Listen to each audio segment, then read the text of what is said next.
Hello, this is the Living in Key West podcast.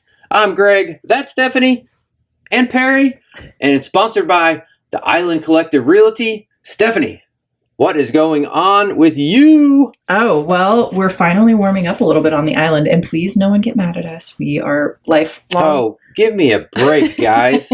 I mean, I was getting roasted. I know. Because we do a live on TikTok every morning, pretty much, for the most part. Yeah. And we went on a walk just for you guys because I know it's freezing out. Mm-hmm.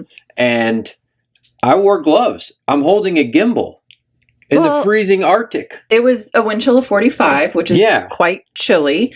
And we're lifelong Floridians. And in fairness, I do want to say that I've seen a few videos recently, TikTok videos, where people are talking about that they are northerners, like northerners, and they have somewhat recently moved to Florida and are experiencing this first like real cold snap since living in Florida.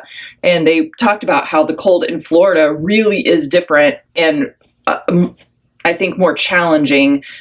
Feels colder than like the cold in the north because we have such high humidity at all times. Our low humidity is still high humidity as compared to other places. And so it's kind of like a wet cold. Yeah. It just gets in your bones. Like it's not like the cold that like hurts your face. Don't come at us. Yeah. So anyways, it is warming up, which is nice for us. We haven't had any 40s wind chills. And so we've been enjoying sitting outside and, because when it gets really hot, it's hard to sit outside because it's pretty uncomfortable. Well, I think for the foreseeable, at least 15 days that you can see, we're going to have some pretty good weather. It's going to be in the mid to low 70s for the high, mid to low 60s for the low. So, that's perfect weather. You can just sit outside. You could sit outside all day. You really can. I mean, as long as you're not in the sun, because then it starts to get a little hot. It does start to, yeah. And if there's a little breeze coming, forget about it. And I will say that I am also grateful for the somewhat warmer temperatures because my sourdough really takes a lot longer and doesn't love the cooler weather. And it actually we live in a 2-story house, and the downstairs gets quite chilly. It was like a refrigerator after a few days of being cold. And my sourdough had been living downstairs, but I actually relocated her. She lived upstairs with us. Literally, she slept between us. There were times I did put her in the blankets and put the blankets around her because, you need the sourdough, am I right? The starter to rise. And if it's feels like 60 or something, she doesn't really want to rise. So anyways, my sourdough starter and my sourdough baking is also back on track, which I'm really grateful for. And if you are into sourdough, come on our TikTok live in the mornings. Sometimes we talk about sourdough. We do. And, this is changing topics a little bit, but I just want to point out Perry was a little nervous to come on the show today. She was a little nervous. She was shaking. And I told her I wouldn't call her out, but I'm going to anyway. She put her shirt on backwards. Her sweater's on inside out. Yeah. Her sweater's on inside out. But that's how cool girls wear their clothes. So it's not a mistake. You wish you could be as cool as Perry. When you do things like that, when you are cool, trendsetter, you make it work. You make it cool. She's a tastemaker. Mm-hmm. She's not embarrassed. No, she was a little nervous to come on, but because now she just kind of feels a little camera shy. And sometimes I think she doesn't know exactly what she wants to say, but she's very chill now, and she's feeling very confident about her fashion choices. Mm-hmm. So yeah, she's not regretting it. No. You just rock with it. Like you just make it yours. So she looks really cute. Her little sweater and her little ponytail. She looks really cute. Anyways, sorry I interrupted your sourdough. There's not a lot. I mean, there's always more to say about sourdough. I gotta say stuff when it's on my mind, otherwise I'll forget. I know. You know that. Yeah. So I'm on my sourdough journey. If you're on your sourdough journey, come on our TikTok live and we talk about sourdough. And your sourdough is 375 years old, minimum. The starter is. The starter. Yeah. My sourdough it's 375-year-old starter, which really does make a difference. From France. Yep. Mm-hmm. I think I was potentially French in a past life because I love French culture. Jazzy French. I love French music. I love the French language. I love French decor. The whole entire thing. I just love all of it. So it's very apropos that my sourdough starter is French sourdough. Crushing starter. It. Yes. Well, and you made some challah I did. Sourdough challah. I did make some sourdough challah. And we made French toast out of it. Delicious. And it was phenomenal. Yep. And then one of the days you did fried French toast.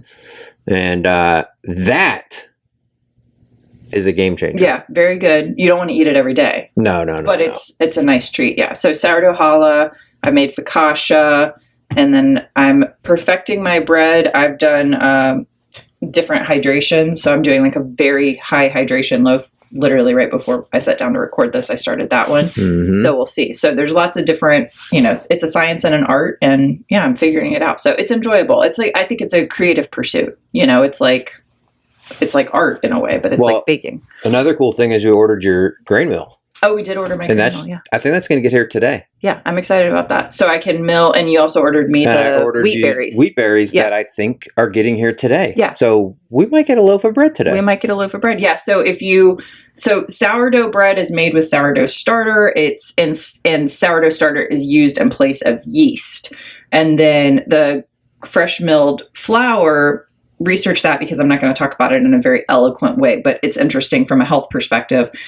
Fresh milled flour is more healthy for you in many ways than like the processed flour that you buy at our grocery stores, at least in the United States. So, but when you fresh mill the flour, you release a lot of the nutrients, and then that can go away quickly. So that's why they say, if you can mill your own flour, that's great. But then you use, most people use yeast in their fresh milled flour bread. You can also do sourdough with fresh milled flour, which is a whole other adventure. So I do intend to do that, but I try to make a loaf of sourdough and then a loaf of the fresh milled bread as well, because they have their own health benefits. So now I'm going to have my grain mill and the grain. So I'll be able to do my own freshly milled flour that I immediately turn into bread. So it'll be as nutritious as possible. So hopefully we'll get that earlier than later. Although usually if it's FedEx, we'll get it earlier. Yeah. If it's UPS, we get it later. So, who knows, but Stephanie's been known to stay up later to make bread. So, and I'm not mad with it. And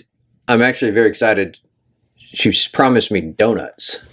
So that's, for those of you who follow us long enough, know that we're gluten-free. And that was one of the biggest things I missed was donuts. And now I would say we're maybe gluten light now. I think we're selective about the type of gluten that we eat.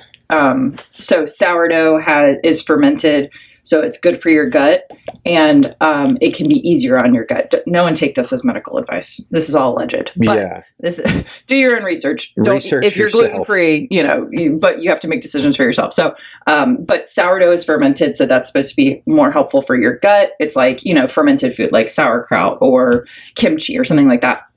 And then fresh milled flour. Again, I would encourage you, if you're interested in this, to Google it and understand the difference between, a fresh milled flour versus a very highly processed flour that you buy at the grocery store, and the different effects that it has on your body. So we have had, I think it's been fine for the most part, eating the sourdough made out of organic flour and then eating the fresh milled yeast bread. Both have been quite easy to eat for us, even though we've been gluten-free for a decade plus. Longer than that. And then we had some friends that came into town, and she has a gluten sensitivity, not a gluten allergy. So she doesn't have celiacs or anything, but she does have a gluten sensitivity.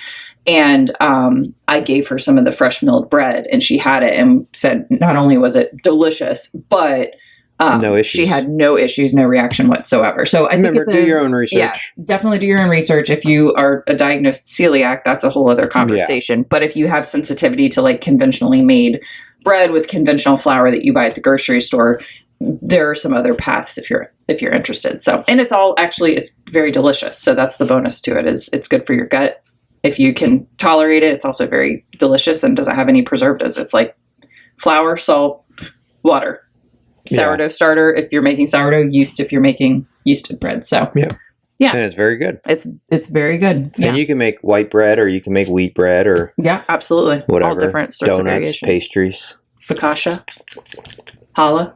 Challah is a Jewish bread. If you have not had it, it's very good. You should try it. If you don't want to make your own, you can also a lot of times go to your local synagogue and they'll sell challah. It's very delicious as a in particular as a French toast. Mm-hmm. So this is a French bread toast podcast yeah, now? We've since turned into just bread only. Bread only. We're just talking about bread. Yeah. But, that's a good... Southernmost sourdough. Yeah. You claim that. Yeah. TM. Yeah, I trademarked. Don't try it. That's a good segue to go to real estate right now. We're just gonna mix this. We're just gonna go back and forth. It does, sourdough, real estate, what's happening on the island, Puppies. rescue pups. We're here to help you guys out with everything. We're just a wealth of knowledge. On many topics. So, real estate on the island right now is our high season, right? It is, yeah. January, February, March, and a little April. Some in December's pretty slow because everyone's kind of getting geared up for the holidays. But I have definitely noticed it's picking up. Mm-hmm. A lot of properties are going under contract, and not just like the least expensive ones, but like I've seen over the weekend, there was a couple of $4 million. This is in Key West. Couple of $4 million properties went under contract, $3 million, $2 million, and obviously less. And then up the Keys, I think it was in Isla Mirada. I don't think. Well, no, it may have been Marathon. Well, either way, Marathon, Isla Mirada, one of the two, closed a $22 million property. $22 million. Big congrats. Yeah, I mean, congrats to everyone involved those in that. agents. So yeah, I mean that's a lovely, and the property was really freaking cool. So what would you say, in your opinion, is a testament to, or would be the reason that we're seeing the market pick up a little bit right now? Well, it's cold up north. Yeah, it's cold up north, and you kind of have that little bit of it slows down a little bit once we're getting closer to the holidays, right? Mm-hmm. Yeah, and everyone gets busy doing other everyone's stuff. Busy during the holidays. Their kids are just starting back up at school, all that fun stuff. And then, so, you still have people who will buy during that time frame, of course, right? Yeah. But then it starts to just kind of pick up because, well, guess what? If it was 45 here with the wind chill, it was 0 degrees in a lot of other places. Mm-hmm. So, we have a lot of buyers from Ohio and Michigan and New York and just all those where it just is freezing. Mm-hmm. It's snow. It's, well, guess what? We don't have snow down here in the Keys. Mm-mm. So I think that's what happens. You just see, it just starts getting colder up there. This is our high time right now. Everyone wants to come visit the island because, well, like I said, it's going to be 75 today and beautiful. And then in Buffalo, it's 3 degrees with 15 feet of snow. Mm-hmm. It's an exaggeration, obviously. But I would say that's our biggest reason for why we pick up right now. You would think summer would be our busiest time, but it's still busy, and it's busier. It's more up the Keys because that's kind of Key West. I think we're busy right now, but up the Keys, they kind of have a nice steady. Well, for us, when we have listings kind of more in the middle to middle lower Keys where it's more water focused, we do see that we typically will have a lot more inquiries and interest on those properties when we start getting into the late spring, summer, coming into summer months, because people, it's top of mind for them. They want to come down here, they want to have their boat, they want to dive, they want to fish, and that's a lot more top of mind from what we've noticed, but also just from your life, right? Knowing that that's when your focus is more on, I'm going to go out deep sea fishing, I want to go dive, it's lobster season, I want to, whatever. Right now is stone crab season. Yeah. When it's colder. But that's, you're throwing traps out versus being in the water, being more focused. So yeah, I mean, I think I agree with you. It's the cold. I mean, it's easy to forget when it's summer and it's comfortable. It's funny, as a human, it's easy to forget how uncomfortable the cold is. So in the summer, people aren't really thinking oh, well, the winter is coming and I'm going to want to have a place to escape. It's when it gets cold, then people are like, oh my God. We've been looking. We need to buy. We need to. We can't do another winter. We can't. We need to go. And obviously, just listing too. I think a lot of times people will sit around, and then finally okay, it's time to list. Yeah. And then so there's been some beautiful properties listed. I really like the property that was listed on Long Beach Drive. It's very so. When I say this, I mean this. We had a ton of people reach out about our Cook Island properties that we had for sale. That's being generous. Hundreds, because our videos perform so well with those. Once again, I always will say, you want exposure on your properties. So you want people to see your listings. You want people to see that your property's for sale. You want eyes on that property. More eyes, the better. You don't know who that person may know, who that person may know. Or if I will say our last 3 buyers were not looking for properties. No, they were not. They were not in the real estate market at all. Nope. They saw our videos and reached out. Another reason to list with Island Collective Realty. But anyways, my property that I like, it's very similar. It has like a Cook Island vibe, I think, except it's on grid. So Cook Island is off grid, right? So you got to have solar, our generator, you have your cisterns, all that stuff. Can't access it by car. It's boat only, which is fine. It's beautiful, right? This has a very similar vibe. It's listed for just under $2 million. I think it's like a little over half an acre. It's a remodeled, elevated home, and your beach is right out your door. We went to a property, not this one, on Long Beach Drive, and it's just so cool because you have open water views. You got your beach right there. Maybe we would need to check in if you could even put a dock in. I know a house a couple over has a dock, maybe a floating dock. I don't know. But it's a really cool property. Really cool property. There is another property on Summerland that has a very similar vibe too. Right. And this one was listed recently, or relisted, and it's right under $3 million. But this one has beach in the front, dock in the back. It's like a mullet. Yeah. Took me a second. But so you got your beach part right there, open water views. And then if you do want to have a boat, you have it in the back. So, and that was right around, I think it's $3 million. So there's a couple of really cool properties. So if you've been looking, reach out to us. Well, and this is the other thing I wanted to say too, is if you are looking, if you're thinking about buying or you're thinking about selling, like it's in your mind, you feel like it could be a year, 2 years, whatever, it's worth starting the conversation. Greg is in the MLS every single day. He's talking to other agents every single day. First thing I do when I wake up. Yeah. And so like an example would be that he has a list of people that he knows are looking to buy. He knows exactly what they're looking for. And he is looking at the MLS every single morning as soon as he wakes up. And so he's reaching out to our buyers who are in the market for these specific things and understands, the goals that they have. And he's looking at the properties that are coming online and being listed and reaching out to them. So they are the first ones to put their eyes on these properties.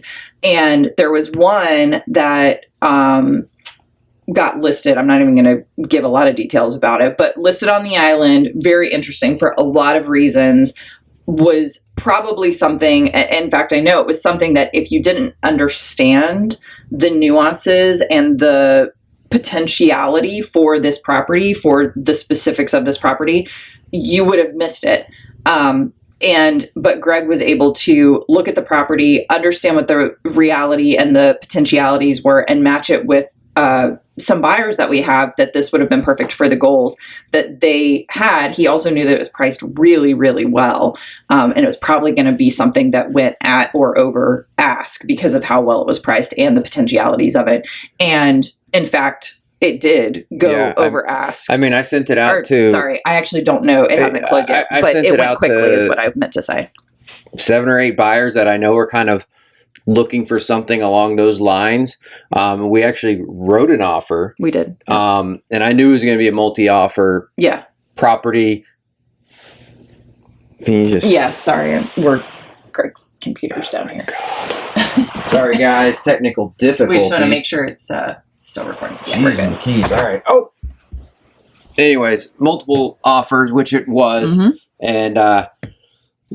someone else won out. Someone else won out. I can go into all the details, but I won't. No. So, anyways, I'm always, that's the first thing I do when I wake up. I see what new listings are on there, and it's one kind of go from there. A lot of times the thing is that because our market in particular is such a specific and nuanced market in a million different ways, it's very possible that if you're just like perusing Zillow, you're going to miss a property or an opportunity that's actually perfect for you and your goals, because you don't really totally know what you're looking at. And that, I think, would have been the case with this one, is because of not understand. And that's okay. That's your job. That's not really our client's job, right? To understand all the nuances. If you were just looking too in general, you may not look every day. Well, right. Yeah. Or you'd go, oh, well, I don't love that kitchen. Bloop, and you keep going, which is understandable. But understanding some of the upsides and potentialities of a property and understanding how it's going to fit your long-term goals, and not to be caught up on,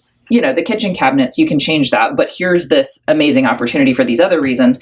So that's why I say, if you are in the market now, you anticipate being in the market at some point, it is very valuable to have Greg in particular on your side, who is thinking of you as he's looking at properties every day. He's looking at price drops. He's understanding your goals and sending you properties that may be missed by you because there are just these, different elements of the property that you're not really keyed in on. So anyways, that was, I guess I just wanted to share that, because that's top of mind for me. That actually just happened, and you were right. You knew exactly what was going to happen with that property. So it has not closed. It's not to say, maybe if it falls through, I doubt it will, but if it falls through, our client could still get it. But if it falls through, I think our client would snag it in a heartbeat, but it's got to fall through. So I doubt it will. No. Straight to pending, which means unless they just keyed it wrong, it means that there's no contingencies. And it's cash, and it's a good property, and no,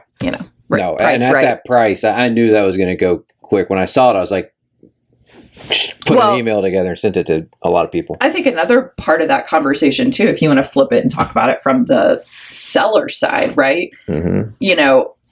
That goes to pricing strategy as well.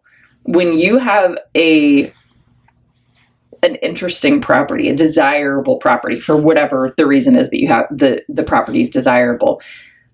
When we saw the price of that property, I think we both were like, not like so low that you're like, what's wrong with it? That's not the case at all. But like, oh, wow, this is very competitively priced. And immediately the thought is they're courting multiple offers. They're wanting a multiple offer situation, right? And I think that that's an interesting thing to keep in mind, just a seed to plant for you if you are someone, whether you're looking to sell in our market, right? Or if you're just looking to sell a property anywhere, is partnering with a professional who understands the market and can give you guidance like that. Putting the most gigantic, outrageous price tag on it, or pricing it at the very, very, very tip top of comps. A lot of times what you're going to see is it's going to be slow. It's going to be quiet, because people are going to look at it and go, unless there's something super unique about your property where people are like, I can't get this one out of my mind. I know it's at the top of the comps, I can't get it out of my mind. And they're going to justify in their mind, well, it has that chef's kitchen, right? And so it's like, well, yeah, I'm going to spend more, but it's got this thing that none of the other ones have. Otherwise, it is helpful, especially when you are in a market where it is a buyer's market, to think about pricing competitively and think about some of the pricing strategies, and listening to, if you've got a good agent, listening to their advisement about pricing. So that's the other side of that conversation too, is it was priced very well. There was a ton of interest. There were multiple offers. And it went under contract quickly. It's moving through the process quickly. I imagine it's going to close soon. Because that was about 2 weeks ago. So it typically, you do like a 21-day close or whatever, but you can close sooner. If it's cash, everything goes through title, no back and forth. So, one of our Cook Island properties, we closed in 13 days, which is kind of nuts. But that's another, I moved it along. So, and this is also a reminder, right? We help throughout the Florida Keys. It's not just Key West, not just Cook Island, not just Big Pine. We help throughout the Florida Keys. So if you're looking to buy or sell, just send us a DM or email or call us, whatever. So Anywho, that's real estate. A couple of really cool properties out there. So if, once again, like Stephanie said, if you have been looking or you're thinking about it, let's talk. Yeah. Perry, what is there anything you got going on in your life? She went to the doctor. Oh yeah, she did. She had her checkup. Yeah. And she has, for the most part, a clean bill of health. Yeah, she had pretty good blood work back. Yeah. So. Yep. She's older. She's probably about 14. 13, 14. We don't totally know because she's a rescue, but she's spry. She's sassy. She likes French toast. She loves She's a big sourdough fan. She loves sourdough. Big sourdough fan. She woke us up yesterday barking at us. Yesterday she was on one. Yeah. And she was running around the house. We love to see it. Being sassy. You can't hardly do anything in the kitchen. No, you got to get her food right away. She comes and stands at the threshold of the kitchen and barks at you, barks at you. But we love to see it. So she's doing great. Yep. And she really loves her breakfast. She'll take a couple little nibbles, and then usually around lunchtime, she'll finish that off. And then it's just like dinner time now has turned into 4 o'clock for her. I guess maybe if she is 14, she went from 13 to 14. She's like, okay, 5 o'clock doesn't cut it anymore, guys. 4 o'clock for me. And she lets us know. Unless she's in a deep sleep upstairs. Right. Then, she wants her food. If she's downstairs, she lets you know it's time to eat. So, she has a very strict program in the house that we're all on, and it's fine. We love it. We are definitely all on it. Yeah, we're all on it. Because she's falling asleep right now. Just FYI, guys, you probably can't see her eyes, but her eyes are shut, and it's the cutest little thing you've ever seen. So, should I do my chit chat about the rescue pup? So, this is going to be rescue animal talk. So, and I'm going to offer a little education and a little story. So, because you guys know that this is another passion of ours for sure. Perry's a rescue when he was a rescue. And okay, so like maybe, I don't know, a couple months ago, I happened to see a very old. It wasn't even that. It was probably like a month ago, 2 months ago. Yeah, I said a couple of months ago. Yeah. A elderly and absolutely hot mess of a little Shih Tzu who had come into I won't say which one, but an animal services in Florida, South Florida. And West Florida. Yeah. And so I was like, okay, well, if we can get her, we'll get her, we'll, vet her, whether she ends up staying with us or we end up adopting her out to someone else. Like I just wanted to pull her. So, I ended up reaching out, and there's a lot that goes into like local animal services and sort of, the dynamics of all of that. There's just a lot there, but, I couldn't really get any answers. And so I felt so lucky and blessed because we have some clients who live up in the area, and I was able to reach out to them, and they were able to network through some people that they know. And we actually found a connection at Animal Services who was able to tell us finally after, I think she was there 12 days, 10 or 12 days, like, too long for a little elderly senior. She's like 5 pounds. She's 5 pounds. She was an absolute hot mess. I mean, a hot mess. But a rescue did pull her. So she is safe, which we are very grateful for. And so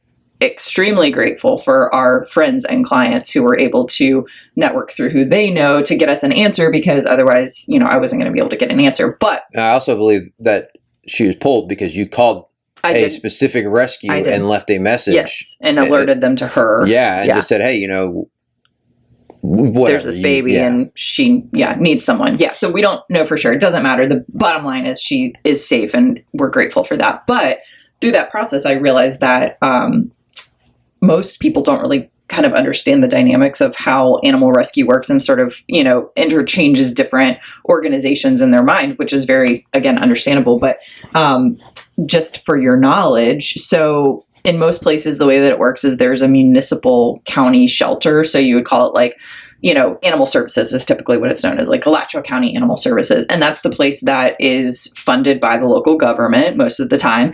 And a citizen can walk in and surrender their animal to this county organization. They typically are the places that when you see that animals are being like euthanized for space, that's at your county shelter most of the time. So when someone's talking about a shelter, animal services, whatever, that's really what they're referring to most of the time. So it's typically open intake. A lot of times they do get overpopulated. A lot of times you will walk in and they'll say, is there any possible way you can keep your dog? Can you keep them for a week? Can you keep them however long? Because we are at maximum capacity. And a lot of times in those places, owner surrenders are euthanized first because they were surrendered, versus strays that get picked up by like the dog catcher, but an animal control officer. When they come in, then they have to have a stray hold. So then if someone claims them, they go back to their original people. And if no one claims them, then they can be up for adoption through the county, or they can be euthanized for space at that point. So that's the county. You can walk in and a lot of times they'll say, oh, we have free adoptions, or it's $25 or something like that. A lot of times that's what you're going to see at like animal services. So you can adopt directly from animal services. But then there's another layer, which is rescue. So then you have private rescue organizations, and they are the ones who can go. And so like with this pup that I was talking about, a private rescue organization saw that she was there, her stray hold was up, and they put a hold on her. So they pulled her from animal services into their private rescue organization, and presumably vetted her, spayed her, vaccinated her, dealt with her medical issues, and they would raise money through private donors. So that's not funded by like the county or something like that. That would be like a private donor situation where, you see people are doing like $5 Friday or something like that. They're trying to earn money or raise money so that they can do their work as a private rescue organization. And you can also adopt from private rescues. They have their own process, which is typically a bit more than like an animal, like strenuous animal shelter, the county process. Yes, understandably, I'm an advocate of that. But you can rescue from them, and they're, they probably have like, the animal shelter level, and then rescues also have foster programs most of the time. So those are two different layers. So I just wanted to point that out. The reason that I'm bringing that up is because I think most people don't understand, but even, our friends who were so wonderful and helped us when I said, oh, I'm so glad that, she went to rescue. Our friends thought that meant like, oh, she's in her forever family, not realizing that like she's at the next stop on her journey. Mm-hmm. And then from the rescue, then she would find her forever family. So all of that is a general idea of sort of how the animal rescue world works. And there are nuances in every county and municipality and with every organization and how all of that works. But just rescue from anywhere. Yeah. any animal in need. There's a million ways that you can rescue animals. And this is a rescue dog. Yes, that is rescue. She's fallen asleep. Yes. She's probably going to get a little kink in her neck. She is. I wish I could zoom in on her right now because it's too much. But I actually, I saw a dog yesterday. I don't actually know where it was at, but reminded me a lot of Perry, because when we rescued Perry. Oh, with the underbite? Yeah. This dog had it was a she, and it had had a huge underbite, but also had a major skin issues. And it reminded me of Perry because when we rescued Perry, she was pretty much bald. Mm-hmm. Now you never know it. She has a beautiful mohawk and just full of hair, but the dog reminded me of Perry. It's a little bigger than Perry, but like you could tell, like skin issues. Had major skin issues, and like a lot of times when they have those skin issues, their hair is like very like dull and like just not, because it's all sort of like affecting it, and then the underbite and all that stuff. So we always talk about, you don't have to do this, but if you have a heart for it, like having foresight, if you connect with an animal, like, a lot of times they're in bad shape because humans have failed them. Mm-hmm. So don't hold that against them. And if you feel connected with that animal, like it's the most rewarding thing in the world to help them get back on a beautiful, healthy path where their skin is healthy and their hair is healthy and their teeth are healthy and they feel good and you see their personality come out. And you can get that from, walking into animal services or checking out, you can go on Pet Finder. That's sort of the amalgamation of all of the rescues. Most of them put their dogs on there. Or, sometimes the animal distribution system, just you happen to find out about an animal in need through your network or a friend who can't keep an animal anymore or something like that. And you can rescue in that way too. So, opening your home and heart to an animal is Yep. And sometimes just for the dogs with the skin issues, and this isn't all the time, but sometimes just giving them a good diet. Yes. Can help out quite a bit. Absolutely. So, clearly Perry is fine. Yeah, she was very yeasty when we got her, like extremely yeasty, just very neglected. That's it. And she's so cool. She wears her sweaters inside out. Yeah. She doesn't care. Yeah. She don't give nothing. Not one, not two. All right. Well, there you go. So we've talked about our sourdough bread. We've talked about real estate. We've talked about rescue. And we'll talk about just a couple of little things going on in Key West and that we've done recently. Oh, yeah. And then, we'll sign off more than likely. We'll sign off, yeah. Unless you want to just do like a marathon. We can just do a 24-hour podcast. I know you guys would love that. Thank you. So in Key West, we had Mile Zero Fest. A lot of live music on the island. I hear it was fun. This weekend, there's a art festival going on in the Truman Annex area. We love any sort of like art festival, art show. Like we rarely buy stuff when we go, but we always love to just go and walk around and appreciate the artists. It's always so cool to see like people, what they come up with, like what they love and what they want to create, and like an expression of their soul in the form of like making tiny replicas of Key West houses or painting and, beautiful scenes or whatever. I love that. I know it's more of like a spiritual perspective, but I love to see what people get obsessed with making. Yeah, I love that. So that's going on this weekend. So that will be cool because, once again, the weather's fantastic for that. So I imagine we'll pop into that. Perry, Perry will probably go. She's flying right now, I think. Jeez, guys, it's too much. You just really can't. If you're not watching on video, Perry's sitting in Greg's lap, and she is falling asleep with her head's going back and her ears are out. So that's what Greg said. Looks like she's napping. Oh my God! As if she didn't sleep for like 12 hours last night. Yeah, I mean, poor little thing. She's literally, it's too much, guys. You need to watch it on video because it's, you can watch it on our Facebook. Oh my gosh. I'll probably put a clip up on our TikTok and then YouTube. Yeah. So, you can tune in there. And of course, the podcast is broadcast anywhere you listen to podcasts. She just woke up. She said, "Who's flying?" What? I'm on a plane? So those are a couple of little events that have been happening. We went to Vive last Friday night. We did. It was just, we love just decided to go. We were like, hey, let's go to, and it happened to be, I think it was Bob Marley's birthday. It was. So at Blue Heaven, which if you guys know is right across the street from Vive and kind of right next to it, Andy's Cabana, which is part of Blue Heaven. So they're playing a lot of reggae music and stuff like that. And there's a lot of people out. Yeah. And then Vive always has live music that starts around 7:00. So if you like wine and like little tapas, Vive is a great place to go to. We love Vive.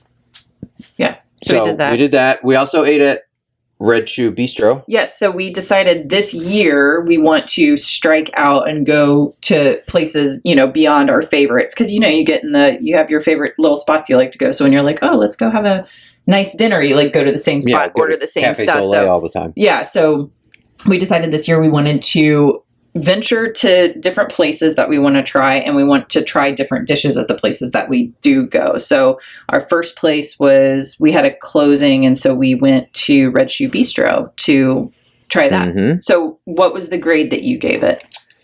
Red Shoe Bistro, I would say, was very good. The service was very good. It was. The guy was very nice. He was. And I thought mine was really good. I got like a lemon caper yellowtail. And then Stephanie got a grouper. And hers was good too. Probably B+. Yeah. B+. Yeah. Cafe Soleil, I think, is still our number one as far as going out to dinner. But I actually thought it was kind of cool and definitely made us feel a little bit more like a tourist because like we sat outside. So if you know where Red Shoe Bistro is, it is right between hold on guys, technical. So it's on Petronia. It's between Duval and Whitehead. So it's like a block down from Blue Heaven. And but we sat outside of Bahama Village. Yeah. Just outside of Bahama Village. So I thought that was kind of cool, right? You still have people going by you and whatever. Yeah. And you're kind of like there's houses near you. I thought it was a very cool vibe. I'd give an A+. Yeah, and you hear Duval Street, you hear Whitehead, you hear Bahama Village, but it's not it's not overwhelming or anything. So you do feel a little more like in the mix, I guess. Yeah, in the mix because Cafe Soleil is it's off of Southern, but like it's like quieter in a neighborhood. Yeah, it's that's also kind of cool though. Yeah. No, we love it. It's just they're totally different. Yeah, I agree. I think a B. I think a B is the correct answer. Yep. I think it's worth trying. I mean, look at their menu. The menu is very good. They're very gluten-free friendly. They are. It's very clearly denoted which items are gluten-free, and like they had their crab cakes appetizer. Ooh, yeah. Those were very good. They're really good, and they're gluten-free. Which a lot of times crab cakes, because they have breadcrumbs in them, a lot of times they're not gluten-free, but these were. So that's another. If you do have a gluten sensitivity, that's another place that would be a good spot to try. So I think definitely like worth a try. Sure. Not a bad experience at all. It's just I think it was good. It was good. So some of the other places that we have on our list that we want to try this year is is it Atlas Izaki Sushi? Yeah, sounds something like that. I'm probably butchering the name, but it's like it's a Japanese place. So they do have sushi, but they have like other Japanese dishes, and I love Japanese food. So I really want to try them. I think we're kind of like considering, I think we should at least try it. Little Pearl. I like the location of it. I mean, I saw their menu. I just wasn't I know. They just updated their menu and I was like, yeah. None of it looked, now I would go and try it. Don't get me wrong. Yes, I think it's worth a try. None of it was like jumped out at me like, ooh, I want that. Like it would be like, I guess give me that. Yeah. And then I guess give me that. Yeah. And then I guess give me that. Yeah. I think it's more like sort of the location experience. Ambiance, I think it would just be cool to go like give it a try. So I feel like that's on our list of like we want to try that. We do want to go up. I want to start trying some restaurants further up the Keys too, right? We live in Key West, so it's easier just to eat in Key West. Yeah. But like I think we want to go to Broil. Yeah. We want to try Broil out. I think people like Broil a lot. Mm-hmm. So we'll go to Broil. And there's some other ones. There's actually a barbecue place up in Isla Mirada that I really want to try.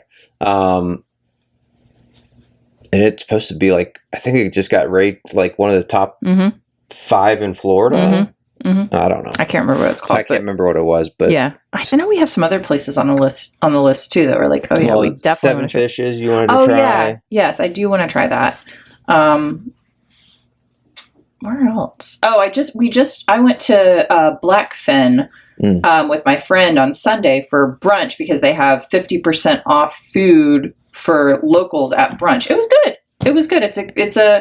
It's right on Duval. We don't do a lot of stuff on Duval. Yeah. But it's good, and 50% off for locals is nice. So I had biscuits and gravy, and she had like a eggs Florentine. So it's basically just like a what's that called? Eggs Benedict. Sorry, I was blanking on that. Eggs Benedict with like a slice of tomato and some spinach. It looked really good.